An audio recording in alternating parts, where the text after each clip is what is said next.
திமுகவிற்கு எதிராக வாக்குகள் அதிகரிக்கும் போது ஹிந்தி மொழி தொடர்பான பிரச்சனைகளை திமுக எழுப்புவது வழக்கமாகியுள்ளதாக தமாக தலைவர் ஜி.கே. வாசன் தெரிவித்துள்ளார்.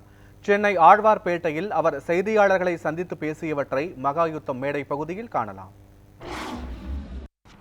ஆளுங்கட்சியினுடைய நோக்கமே வாக்காளரிடம் அழுத்தம் கொடுத்து வாக்கு வாங்க நினைப்பதை நான் நினைவுகூர விரும்புகிறேன்.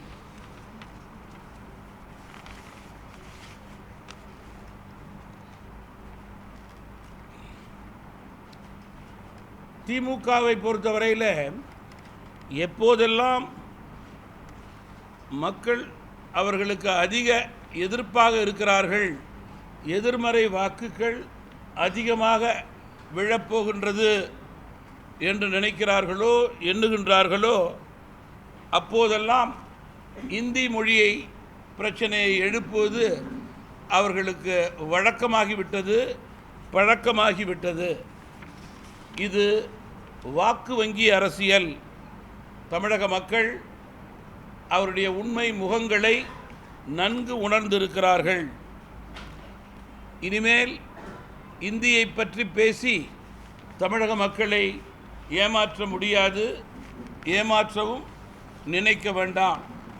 தமிழ் என்பதில் தமிழ் மாநில காங்கிரஸ் கட்சிக்கும் என்டிஏவிற்கும் மாற்று கருத்து கிடையாது. மத்தியிலே கை சின்னம் வரவே போவது கிடையாது.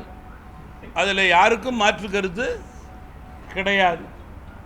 அதை என்னால் உறுதியாக குறிப்பிட முடியும். பொதுவாக மிகச் சரியாக சொல்ல வேண்டுமென்றால், அரசியலுக்கு அப்பாற்பட்டு உண்மை நிலையை பேச வேண்டுமென்றால், பொதுவாக தேர்தல் நேரத்திலே, தேர்தல் களத்திலே வேட்பாளருடைய பெயரையோ சின்னத்தையோ தொகுதியையோ தவறுதலாக சொல்வது என்பது, பின்பு அதை திருத்திக் கொள்வது என்பதும் தலைவர்களுக்கும் பொறுப்பாளர்களுக்கும் புதிதல்ல. தேர்தல் களத்திலே தேர்தல் ஆணையத்தினுடைய